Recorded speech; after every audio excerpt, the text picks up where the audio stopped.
شهر رمضان الذي أنزل فيه القرآن هدى للناس وبينات من الهدى والفرقان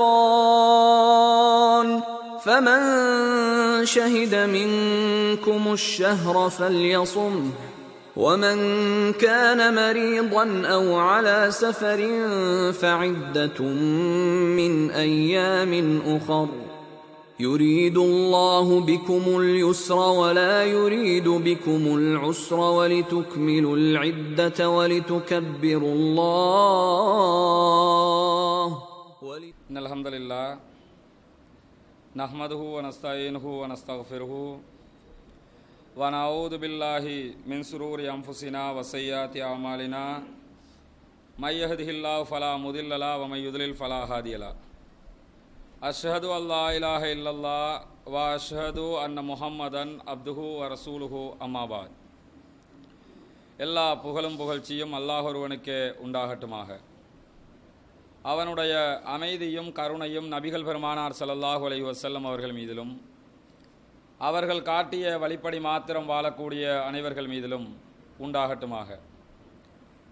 பேரன்புமிக்க எல்லாம் வல்ல அல்லாஹ்வினுடைய நல்லடியார்களே, நாம் வாழுகிற இந்த உலக வாழ்க்கையிலே சரியான முறையில் வாழ்ந்து மறுமையிலே வெற்றி பெற வேண்டும் என்பதற்காக இறைவன் காலத்திற்கு காலம் தன்னுடைய தூதர்களை அனுப்பி வைத்து அவர்கள் மூலமாக சரியான வழிகாட்டுதல்கள் எது என்பதையும் நாம் தவிர்த்து நடக்க வேண்டிய தவறான வழிமுறைகள் எது என்பதையும் இனம் பிரித்து காட்டியிருக்கிறான்.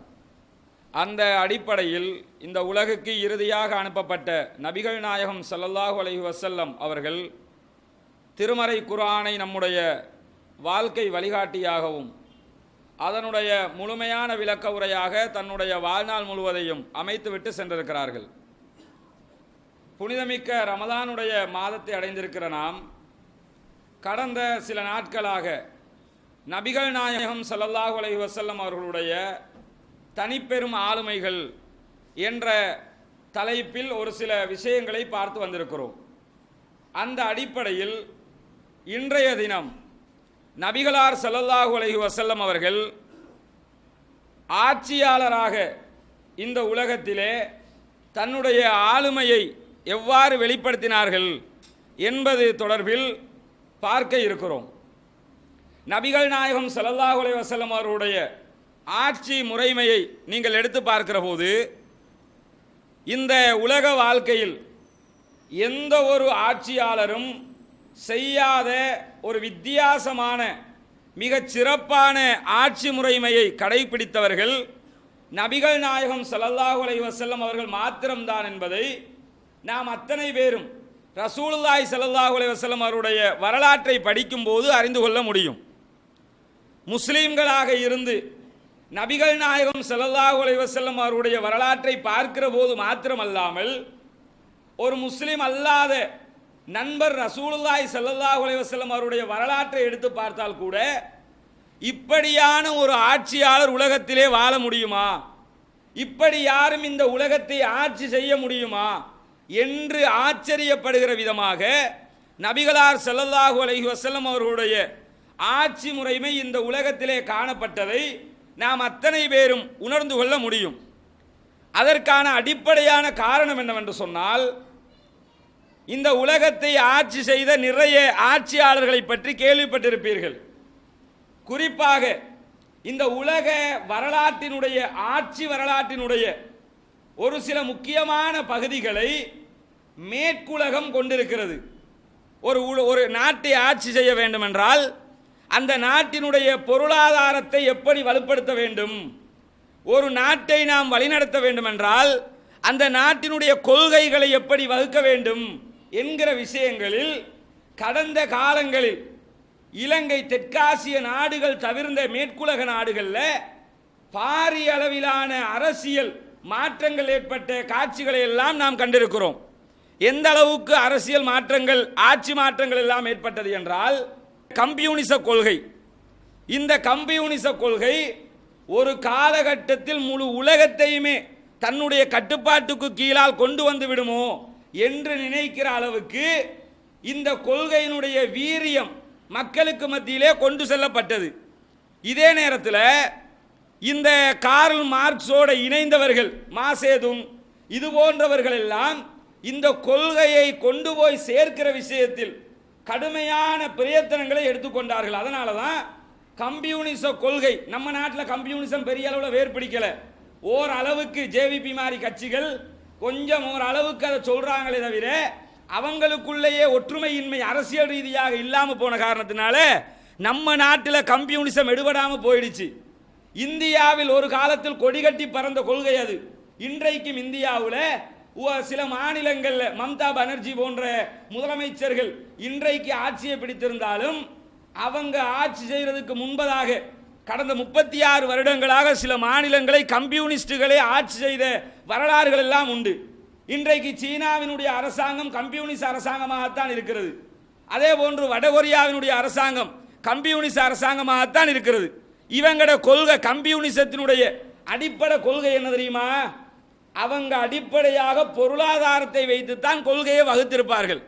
அவங்கள்ட்ட வட்டியெல்லாம் கிடையாது. இஸ்லாத்தில் எப்படி வட்டி இல்லையோ அது மாதிரி கம்யூனிஸ்டுகள்கிட்டையும் வட்டி கிடையாது. பொருளாதாரத்தில் அவங்கள்ட்ட இருக்கிற ஒரே நல்ல தன்மை அது மட்டும்தான்.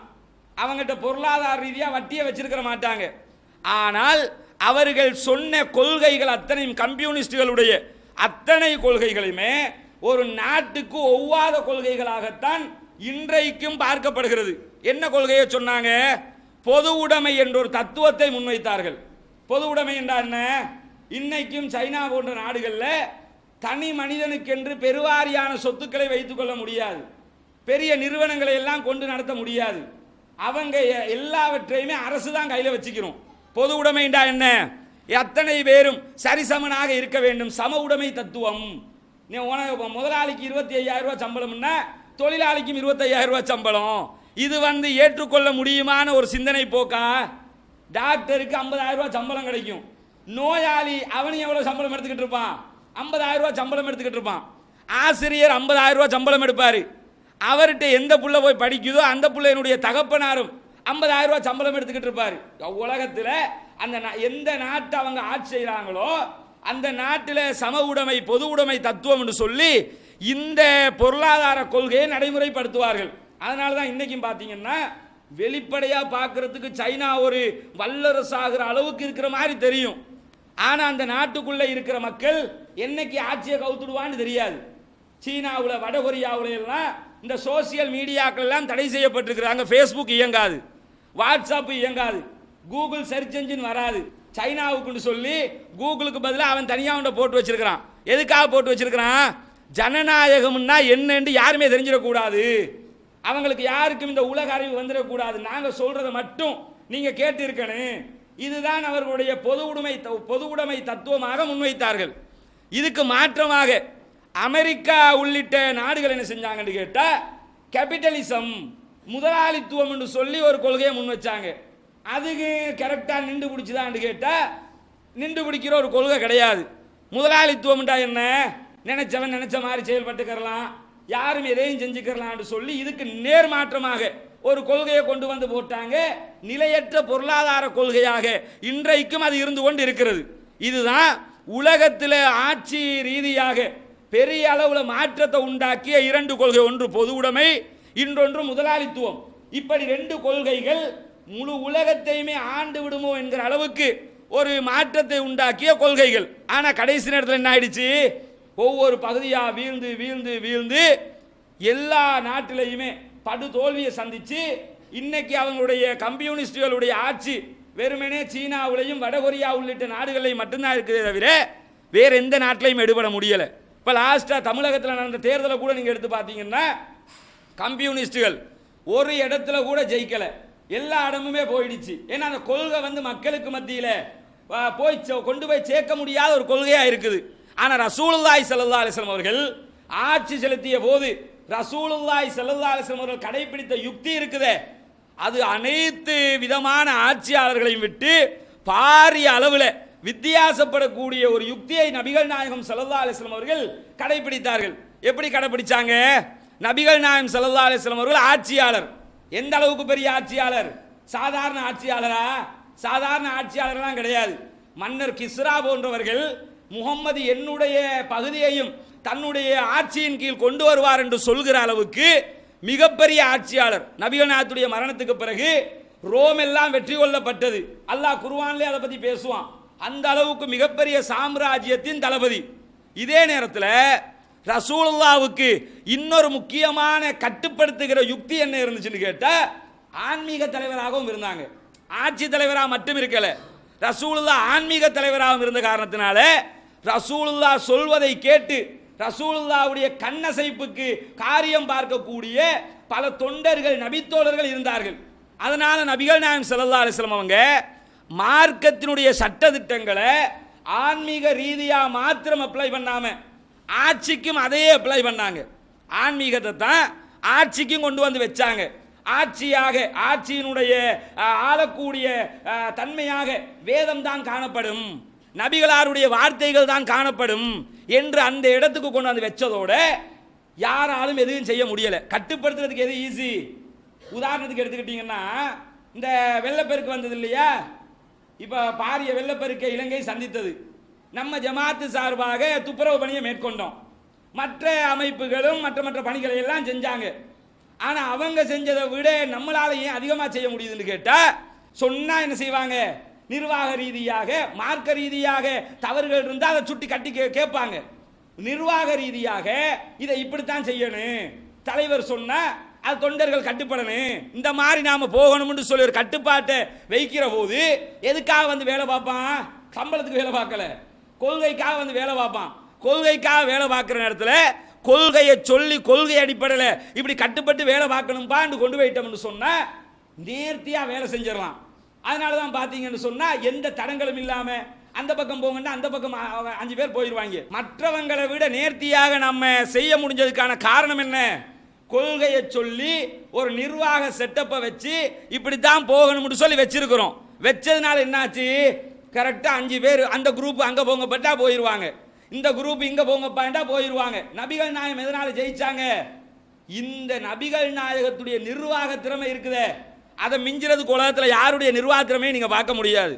ரசூலுல்லாஹி ஸல்லல்லாஹு அலைஹி வஸல்லம் அவங்க இஸ்லாத்தை சொல்லி ஒரு யுத்தத்துக்கு போக முன்னாடி ரசூலுல்லாஹ் உருக்கமாக பேசுவார்கள், விவரங்களை சொல்லுவாங்க.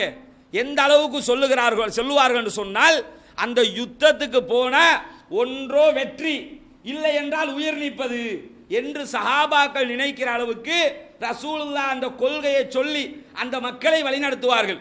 அதனால தான் அவ்வளவு பிரம்மாண்டமான வெற்றியை நபிகள் நாயகம் ஸல்லல்லாஹு அலைஹி வஸல்லம் அவர்களால் பெற்றுக்கொள்ள முடிந்தது. சாதாரணமான ஆன்மீக தலைவரும் இல்லை, ஆட்சி தலைவருங்கிறது ஒன்று. ஆன்மீக தலைவர்னா எப்படி ஆன்மீக தலைவர் நினைச்சிடக்கூடாது. இன்னைக்கு ஒரு மதம் இருக்கும், அந்த மதத்தில் பூசாரியா இருக்கிறவனுக்கு எவ்வளவு அதிகாரம் இருக்கும். ஒரு மதத்தில் பூசாரியா இருக்கிறவரை எவ்வளவு பெரிய அதிகாரத்தோட காணப்படுவார். அல்லது ஒரு மதத்தில் நம்ம மதத்தில் மௌலவின்னு இருக்கிறவர், பள்ளிவாசல்ல மௌலவியா இருக்கிறவர் எவ்வளவு விஷயங்களை தலையிடுறாரு. இப்படி சாதாரணமாக ஒருவருக்கே இப்படி இருக்கும்னா, ஒரு மதத்தினுடைய ஸ்தாபகர் புனருஸ்தாபனம் செய்தவர் அவருக்கு எவ்வளவு அதிகாரம் இருந்திருக்கும். இதையெல்லாம் வச்சு தான் நபிகள் நாயகம் ஸல்லல்லாஹு அலைஹி வஸல்லம் அவர்கள் தன்னுடைய ஆட்சியை நகர்த்தினார்கள். அதில் எப்படி ஆட்சி? கேள்வி கேட்க ஆள் இல்லாத ஆட்சி. ரசூலுல்லாஹ்வுடைய அரசாங்கத்தில் எதிர்கட்சி உண்டா? எதிர்கட்சி இல்லை. இப்போ எதிர்கட்சி இருக்குது. இப்போ எல்லா நாடுகளையும் பார்த்தீங்கன்னா எதிர்கட்சி உண்டு. அரசாட்சி என்று சொல்லிக் கொள்ளுகிற பிரித்தானியாவில் கூட அரசி ஒரு பக்கம் இருப்பா, அரசாங்கம் ஒன்றை வச்சு ஆளுங்கட்சி எதிர்கட்சின்னு வச்சிருக்கிறானா இல்லையா? பிரித்தானியாவில் ராணி இருக்கிறாங்க. ராணி அரசாங்கத்தினுடைய அதிவியர் பீடமாக இருந்தால் கூட எதிர்கட்சி இருக்குது. அப்படித்தான் இந்த உலக வளமையை கொண்டு போறாங்க. ரசூலுல்லாவுக்கு எதிர்கட்சி உண்டா? அங்க யாருமே கிடையாது. நபிகள் நாயகம் நினைச்ச மாதிரி செயல்படலாம். ஆனா ரசூலுல்லாவுடைய ஆட்சி முறை எடுத்து பார்த்தீங்கன்னா ஒரு இடத்துல கூட நபிகள் நாயகம் ஸல்லல்லாஹு அலைஹி வஸல்லம் அவர்கள் அதிகார துஷ்பிரயோகம் செய்தார்கள் என்றோ, அதிகாரத்தில் கையாடல் செய்தார்கள் என்றோ, அல்லது சொத்துக்களை கையாடல் பண்ணினார்கள் என்றோ ஒரு இடத்துல கூட ரிமார்க்க பார்க்க முடியாது. அந்த அளவுக்கு மிக புனிதமாக வாழ்ந்து காட்டியவர்கள் நபிகள் நாயகம் ஸல்லல்லாஹு அலைஹி வஸல்லம் அவர்கள். இந்த ரசூலுல்லாவுடைய ஆட்சி விஷயத்தை 2 விதமாக நாம் அணுக வேண்டி இருக்கிறது. முதல் பகுதி என்னவென்றால், ஆட்சி புரிந்த நபிகள் நாயகம் ஸல்லல்லாஹு அலைஹி வஸல்லம் அவருடைய தன்னிலையான நிலை எப்படி இருந்தது? ஆட்சியாளராக இருப்பார்ல, ஆட்சியாளராக இருக்கிறவர் அவருடைய தன்னிலை, அவர் எப்படிப்பட்டவராக இருந்தார் என்பது ஒரு பகுதி. இன்னொரு பகுதி என்னன்னா, ஆட்சியாளராக இருந்தவர் எப்படி நீதி செலுத்தினார், எப்படி சம உரிமையை கொடுத்தார், எப்படி ஆட்சி செய்தார் என்பது இரண்டாம் பகுதி. அதுல முதல் பகுதியை நீங்க எடுத்துக்கிட்டீங்கன்னு சொன்னா, இன்னைக்கு நிறைய பேர் அரசியலுக்குள்ள வருவாங்கல்ல, அரசியலுக்குள்ள வர்றதுல ரெண்டு சாரார் இருப்பாங்க. ஒரு சாராரை பார்த்தீங்கன்னா சொத்து பத்து ஒண்ணுமே இருக்காது, அப்பதான் அரசியலுக்குள்ள வருவான். ஏதோ கஷ்டப்பட்டு நொமினேஷன் கட்டி எப்படியோ எலெக்ஷன் கேட்டு எம்பி ஆகி போயிடுவாரு. ஆனா ஒரு 5 வருஷத்துல பார்த்தீங்கன்னு வைங்க, அடுத்த எம்பி எலெக்ஷனுக்கு 50 கோடி செலவழிக்கிற அளவுக்கு அவர்கிட்ட சொத்து இருக்கும்.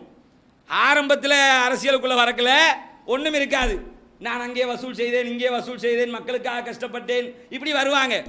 5 வருஷம் போச்சுன்னு வைங்களேன், அடுத்த எலெக்ஷன்ல ஃப்ராடோ என்ன, மற்ற கார்கள் என்ன, 1க்கு 10 காரை போட்டு ஆக்களை போட்டு பணத்தை கொடுத்து இந்த அளவு செலவழிச்சு எலெக்ஷன் கேட்கக்கூடிய காட்சியை நீங்க பார்ப்பீங்க. இது யாருன்னு கேட்டா ஒண்ணுமே இல்லாம உழைக்கிறதுக்காக அரசியலுக்குள்ள வர்ற வேண்டிய அர்த்தம். புரியுதா? அங்க மகான்கள் யாரும் வரல தானே. என்ன நினைச்சிடக்கூடாது, சொல்லுவாங்க நான் அரசியலுக்குள்ள வந்து ஒரு நயா பைசா கூட உழைக்கல, பச்சை புழுகன்னு அர்த்தம் செய்வானா? அப்படி யாரையாவது இது ரசூலுல்லாஹ்வுடைய ஆட்சி எங்க நடக்குது? சஹாபாக்கள் தானே இவங்க அத்தனை பேரு, 3 பேரும் போய் சொல்றான்னு அர்த்தம். ஏன் அத்தனை பேரும் ஊழல் பண்றவங்க தான். அதுல வந்து தேனை தொட்டவன் நக்காம இருப்பானா? அத்தனை பேரும் அதுக்கு ஒத்த இல்லாம உள்ள வந்து பணக்காரனாகிறான்னா உழைக்கிறதுக்குண்டே அரசியலுக்குள்ள வந்திருக்கிறான்னு அர்த்தம். சில பேர் அரசியலுக்குள்ள வருவான். எப்படி வருவான் தெரியுமா? கோடி கோடியா காசு இருக்கும். கோடி கோடியா காசு இருந்தா அவன் அவ்வளவு கோடிக்கணக்கான காசை வச்சிருந்து எலெக்ஷன் கேட்பான், அரசியலுக்குள்ள வரணும்னு ஆசைப்படுவான். அது எதுக்காக வர்றான் தெரியுமா? நபிகள் நாயகம் ஸல்லல்லாஹு அலைஹி வஸல்லம் அவர்கள் சொல்லுகிறார்கள், உலகத்தில் இருக்கிற பால்கள்லையே, பால் இருக்குது இல்லையா, பால்கள்லையே மிக டேஸ்டான பால் எது தெரியுமா? அதிகார பால் அப்படிங்கிறாங்க. ஒவ்வொரு பால் இருக்குது இல்ல, எத்தனையோ ரத்தி இருக்குது, ஹைலண்ட் இருக்குது, அந்த பால் இந்த பால், ஒட்டக பால், ஆட்டுப்பால், மாட்டுப்பால் இருக்குதா இல்லையா? இந்த பால்கள்ல எல்லாம் ரொம்ப இனிமையான பால் எது தெரியுமா? அதிகார பால் அப்படிங்கிறாங்க. மஹிந்த ராஜபக்சே பார்க்குறோமா இல்லையா?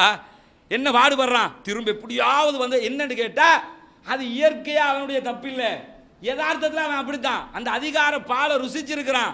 ருசிச்ச பால் டேஸ்ட் கண்டதுக்கு பிறகு அதை விட்டுலாம்னு நினைச்சிருவானா? அந்த இடத்துக்கு எவன் வந்தாலும் அப்படித்தான் இருப்பான். அப்ப பண பலம் படைத்தவர்கள் ஆட்சிக்குள்ள வர்றாங்கன்னு சொன்ன, அரசியலுக்குள்ள வர்றாங்கன்னா என்ன அர்த்தம்? பணத்தால் அதிகாரத்தை வெல்ல முடியாது. அதிகாரம் இருக்கிறவன் தான் பலம் இருக்கும். பணம் இருந்தா பத்தாது, அதிகாரம் இருக்கணும். அந்த அதிகாரத்தை எடுத்துக்கிறதுக்கு வருவாங்க, தன் சொத்தை பாதுகாக்க வருவாங்க. என்ன சொல்லுவான் தெரியுமா? எலெக்ஷன்ல 50 லட்சம் செலவழிச்சேன், 5 கோடி செலவழிச்சு தான் இந்த எம்பி பதவியை எடுத்தேன்பா. 5 கோடி செலவழிச்சான்ல, 5 கோடி செலவழிச்சவன் 5 வருஷத்துக்குள்ள 50 கோடி உழைக்க மாட்டான். புத்திசாலி இல்லாம முட்டாள்தனமாக 5 கோடியை செலவழிப்பான் ஒருத்தன். 5 கோடியை செலவழிச்சு ஒரு எம்பி சீட் எடுக்கிறதுக்கு என்ன தேவை இருக்குது? அப்ப அதுல ஏதோ இருக்குதுன்னு அர்த்தம். இப்படித்தான் உலகத்தில் எந்த மகான் பேசினாலும் சரி, அத்தனை பேரும் என்ன செய்வான்? அரசியலுக்குள்ள வந்தா இதுதான் நிலைமை.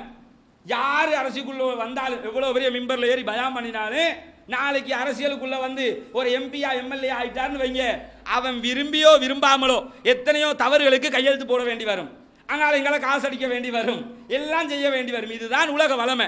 ஆனா நபிகள் நாயகம் ஸல்லல்லாஹு அலைஹி வஸல்லம் அவருடைய தன்னிலையை எடுத்து பார்த்தீங்கன்னு சொன்னா, ரசூலுல்லாஹி ஸல்லல்லாஹு அலைஹி வஸல்லம் அவர்கள் ஆட்சியாளராக திகழ்ந்ததை போல யாருமே திகழவில்லை. அவர்கள் அமெரிக்காவில் ராணுவத்துக்கு என்று சொல்லி படிக்கிறதுக்காக இராணுவத்தினருக்கு என்று சொல்லி ஒரு மேகசின் போடுறாங்க. ராணுவம் மட்டும்தான் அதை படிக்கும். கிட்டத்தட்ட 23,000 பிரதிகள் ஒரு மாதத்துக்கு பிரிண்ட் பண்ணக்கூடிய ஒரு மேகசின் அது. அந்த மேகசின்ல 2007ஆம் ஆண்டு ஒரு தனி பத்திரிகையை வெளியிட்டான். எதுக்கு பத்திரிகை வெளியிட்டான் தெரியுமா? முகம்மதை போன்ற ஒரு நேர்த்தியான ராணுவத்தை வைத்து ஆட்சி செய்தவர் இந்த உலகத்தில் யாரும் இல்லை என்று சொல்லி ஒரு மிகப்பெரிய ஒரு பத்திரிகையில தனி பத்திரிகையை ஒன்றே ஆய்வு கட்டுரையாக வெளியிட்டான். ஏன் வெளியிடுறான்? இது மாதிரி ஆட்சியை யாராலையும் தர முடியாது. ஊழலற்ற, அடக்குமுறையற்ற, சுதந்திரமான, நியாயமான, நீதியான ஆட்சியை யாரால தர முடியும்? ஏன் கொடுத்தாங்க தெரியுமா? உலக பற்றின்மை. அந்த ஆட்சிக்கு காரணம் அதுதான், வேற ஒன்றும் கிடையாது. ரசூலுல்லாஹ் சிறப்பான ஒரு ஆட்சியாளர்னா, ஏன் சிறப்பான ஆட்சியாளர்? காசு எதுக்கு ரசூலுல்லாஹ் ஏன் ஊழல் பண்ணணுமா? ரசூலுல்லாஹ்வுக்கு உலக தேவை எதுவுமே கிடையாது. அன்னை ஆயிஷா ரலியல்லாஹு அன்ஹா அவர்கள் சொல்லுகிற ஒரு செய்தி சஹீஹுல் புகாரியிலே பதிவு செய்யப்பட்டிருக்கிறது. ஆயிஷா ரலியல்லாஹு அன்ஹா அவர்கள் சொல்கிறார்கள், இன் குன்னா லனந்துர இலல் ஹிலால், நாங்கள் பிறை பார்ப்போம், ஒரு பிறை பார்ப்போம், மறுபிறை பார்ப்போம், மறுபிறை பார்ப்போம், இப்படி 3 பிறை பார்ப்போம். 2 மாதங்கள் தாண்டிவிடும். 3 பிறைன்னா 2 மாசம் போயிடும். 2 மாதங்கள் போய்விடும். ஆனால் எங்களுடைய வீடுகளில் அடுப்பெரியாது, சாப்பிட்றதுக்கு சமைக்கிறதுக்கு அடுப்பெரியாது. இந்த காலத்தில் இப்படி எவனா சொன்னான்னு அர்த்தம் என்ன அர்த்தம் தெரியுமா? பிஸ்ஸாட்ல இருந்து சாப்பாடு வருதுன்னு அர்த்தம். விளங்குதா? இல்லைன்னு சொன்னா வேற எங்கேயாவது சாப்பாடு வருதுன்னு அர்த்தம். நாட்டு மைத்திரிபால சிறிசேனோட வீட்டில் சமைக்கவே மாட்டாங்களாம். ஏன் பட்டினி கிடக்கிறார் அவரு? பட்டினியெல்லாம் கிடக்க மாட்டார். என்ன அர்த்தம்? அப்ப பிஸ்ஸாட்ல இருந்து இல்லைன்னா வேற எங்கேயாவது இருந்து சாப்பாடு வருதுன்னு அர்த்தம். ஆனால் ரசூலுல்லாஹ்வுடைய காலத்தை எடுத்துக்கிட்டீங்கன்னா நபிகள் நாயகத்துடைய வீட்டில் 2 மாதங்கள் அடுப்பெரியவில்லை. அப்ப சஹாபாக்கள் கேட்கிறாங்க, அன்னையே அப்படி என்றால் நீங்கள் எதனை சாப்பிடுவீர்கள்? அடுப்பெரியலங்கிறீங்க. அப்ப என்ன சாப்பாடு? அஸ்வதானி, 2 கருப்புகளை தான் சாப்பிடுவோம். 2 கருப்புண்டா என்ன? பேரிச்சம்பளமும் தண்ணீரும். பேரிச்சம்பளத்தை சாப்பிட்டுக்குருவாங்களாம், தண்ணியே குடிச்சுக்கிருவாங்களாம். இதுதான் 2 மாதங்களாக எங்களுடைய வீட்டினுடைய நிலையாக இருந்தது. யார வீடு? உலகத்திலே மிகச்சிறந்த ஆட்சியாளர், மிகச்சிறந்த அதிபராக வாழ்ந்த முகமது நபியினுடைய வீட்டில் 2 மாசம் அடுப்பெரியல. சாப்பாடு என்னன்னு கேட்டா பேரிச்சம்பளமும் தண்ணீரும். நம்மளால இதை செய்ய முடியுமா? ஆட்சியாளர் விடுங்க, நோன்பு திறக்கிறமே, நோன்பு திறக்கிற டைம்ல வெறும் பேரிச்சம்பளத்தையும் தண்ணீரை மட்டும் வச்சா நோன்பு திறந்துட முடியுமா? இஃப்தாருக்குன்னு கூப்பிடுவாங்க, நீங்களும் போவீங்கல்ல, எல்லாரும் போவோம்ல. இஃப்தாருக்கு போயிட்டோம், நம்ம ஊட்ட விட்டுருங்க. இதை எப்போ உரியலாம் தெரியுமா? யாராவது ஒருத்தன் இஃப்தாருக்கு வான்னு சொல்லிட்டான், போயிட்டீங்க. போனா இஃப்தார் எங்க சாப்பாட்டை வைங்க, வச்சாச்சு சாப்பாட்டை எடுத்து பார்க்குறிய. என்ன பார்க்குறோம்? என்னடா இஃப்தார்னு கூப்பிட்டாங்க, ஆப்பிள் ஆரஞ்சு அது இது ஒரு நல்ல ஒரு இடியாப்ப கொத்து இதெல்லாம் இருக்கும்னு சொல்லி பார்த்தா பேரிச்சம்பழத்தையும் தண்ணியும் தான் வைப்பேன்னு சொல்லியிருந்தா அல்லான்னு நான் ஏன்னு வீட்டில் நோம்பு திறந்துருப்பேன். வாப்பா ஏன் கூப்பிட்ட? இதைத்தான் கேட்போம். வேணும்னா வச்சு பாருங்க. ஒருத்தரை கூப்பிட்டு ஆஜியார் இன்னைக்கு எங்கள் வீட்டுக்கு நீங்கள் நோம்பு திறக்க வந்துடும், நாளைக்கு கட்டாயம் வந்துடணும்னு பாருங்க, சுவராக வருவேன்றவாரு. அடுத்த நாள் வரும்போது பேரிச்சம்பழம் தண்ணி மிஞ்சி மிஞ்சி போனால் பள்ளி கஞ்சி, இந்த 3ஐயும் சேர்த்து வச்சு பாருங்க. வெளியில சொல்லலாட்டியும் மனசுக்குள்ள திட்டிட்டு போவான், மூதேவி சொல்லாம இப்படி கூட்டு வந்தானே, என் வீட்டில் எப்படியெல்லாம் சாப்பாடு ஃபாலுடா இருக்குண்டா, என்னெல்லாம் இருக்குன்னு தெரியும், மனைவி என்னெல்லாம் செஞ்சு வச்சிருப்பா தெரியுமா. இதெல்லாம் விட்டுவிட்டு இங்க வந்து இந்த பேரிச்சம்பழத்தையும் தண்ணியையும் அதுலயும் பேரிச்சம்பழத்துக்கு கணக்கு பார்ப்பாங்க. என்ன கணக்கு? பேரிச்சம்பழமா வச்சிருந்தா ஸ்ரீலங்கால எங்கேயும் பிச்சை எடுத்தானோ, இந்த பேரிச்சம்பழம் இவ்வளவு கேவலமா இருக்குது, நல்ல எந்த வகையான பேரிச்சம்பழம் எல்லாம் இருக்கு, நாக்கில் வச்சா அப்படி கரைஞ்சி போயிரு சொல்லாம சொல்லிட்டு போவாங்க. உங்களோட வீட்டில் நோன்பு திறக்க சூப்பராக வச்சிருந்தீங்க, ஆனால் பேரிச்சம்பழம் இதை விட நல்ல ரகமெல்லாம் இருக்குதுங்க, அதுகளை வாங்கி வைங்கன்னு என்ன அர்த்தம்? நாம கொடுத்தது முக்க சாப்பாடுன்னு அர்த்தம். எதுக்கு சொல்ல வர்றேன்னா, நோன்பு திறக்கும் போதே நமக்கு சாப்பாடு அப்படி இருக்கணும் இப்படி இருக்கணும் இப்படி நினைக்கிறது தப்பில்லை, இப்படி நினைக்கிறோம். ஆனா அல்லாஹ்வுடைய தூதர் ஸல்லல்லாஹு அலைஹி வஸல்லம் அவங்க 2 மாதங்கள் அவருடைய வீட்டிலே அடுப்பெரியவில்லை. சாதாரண ஏழையில வீடுண்டா கூட பரவாயில்லை, ரசூலுல்லாஹ் தான் ஆட்சியாளர். நினைச்சா கண்ணிசைவுக்கு காரியம் பார்க்கக்கூடிய தோழர்கள் இருந்தார்கள். ஆனா அரசாங்கத்துடைய சொத்தை எடுத்தாங்களா? அரசாங்கத்துடைய சொத்தை வச்சு வாழ்ந்தாங்களான்னு கேட்டா அந்த மாதிரியான காரியங்கள்ல நபிகள் நாயகம் ஸல்லல்லாஹு அலைஹி வஸல்லம் அவங்க ஈடுபடல, அது செய்ய மாட்டாங்க ரசூலுல்லாஹ். இன்னொரு சந்தர்ப்பத்தில் அதே ஆயிஷா ரலியல்லாஹு அன்ஹா அவர்கள் சொல்லுகிறார்கள், ரசூலுல்லாஹி ஸல்லல்லாஹு அலைஹி வஸல்லம் அவங்கள்ட்ட ரசூலுல்லாஹ்வுடைய வாழ்க்கை முறை சம்பந்தமாக கேட்கப்படுகிறது. என்ன கேட்கிறாங்க? அதாவது சஹல் இப்னு சஅத் என்பவர் கேட்கிறார், ஹல் அக்கல ரசூலுல்லாஹி ஸல்லல்லாஹு அலைஹி வஸல்லம் நக்கியா, ரசூலுல்லாஹி ஸல்லல்லாஹு அலைஹி வஸல்லம் அவங்க தோல் நீக்கப்பட்ட கோதுமையை வந்து சாப்பிட்டு இருக்கிறாங்களா? தோல் நீக்கப்பட்ட கோதுமை தோல் நீக்கப்படாத கோதுமைங்கிறது நமக்கு ஒரு புதிய செய்தி. ஏன்னா தோல் நீக்கப்படாத கோதுமையை நாம் பார்த்துருக்கவே மாட்டோம். வேணும்னா இன்டர்நெட்டில் தேடி பாருங்க, எது தோல் நீக்கப்படாத கோதுமை எது தோல் நீக்கிய கோதுமைன்னு தெரியும். நமக்கு தெரிஞ்சதெல்லாம் கோதுமை மாதான் ஃப்ரீமா இருக்குதே, இதுதான் நமக்கு தெரிஞ்சது. அந்த கோதுமையில தோல் நீக்கப்படாத கோதுமையை நபிகள் நாயகம் ஸல்லல்லாஹு அலைஹி வஸல்லம் அவங்க ரொட்டி சுட்டு சாப்பிட்டு இருக்கிறாங்களா அப்படின்னு கேட்குறாங்க. கேட்கும்போது அதற்கு என்ன பதில் சொல்லப்படுது தெரியுமா?